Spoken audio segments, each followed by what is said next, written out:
Stop saying marijuana. Why? Because it's racist as The term was used to knock on people of color and their devilish ways. Now, the word itself isn't inherently racist, but it was used by American prohibitionists to exploit racism and xenophobia. So by using the M word, you're ignoring a long history of oppression against Mexican immigrants and African Americans. Let's go on a quick history lesson, shall we?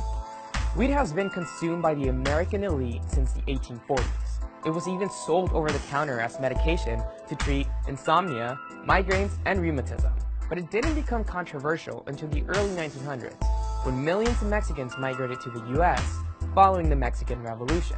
With them, they brought marijuana, and their customs of smoking it casually and regularly. But the term was then popularized in the 1930s by this man. Harry Anslinger was the director of the Federal Bureau of Narcotics from 1930 to 1962. Now, Anslinger believed that marijuana influenced black and brown people to commit murder and other violent crimes, which is ridiculous, because all I see people do when they smoke is sit on their couch, watch TV, eat munchies, and fall asleep.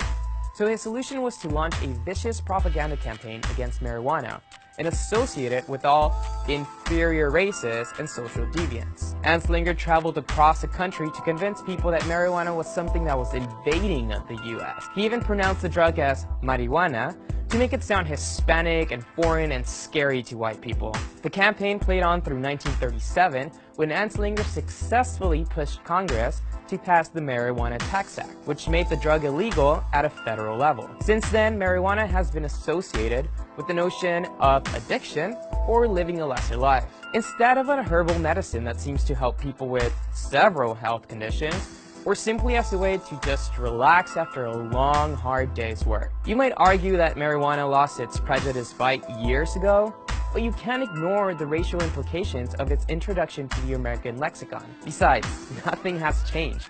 This whole conversation is actually very deja vu. We're still trying to fight the negative stigma that clings onto a plant in 2018, all because of white men such as Jeff Sessions and Steve Alford, who keep making terrible remarks when trying to make marijuana the culprit for crime. Organizations that advocate for legalization, and even some media publishers, including Now This, have stopped using marijuana to describe anything that contains THC or any other cannabinoid. So what's the right word to use? Cannabis. Just call it by its Latin name, and you'll not only be technically correct, but also politically correct. Get it out! Shout at the rooftops! This is great! This is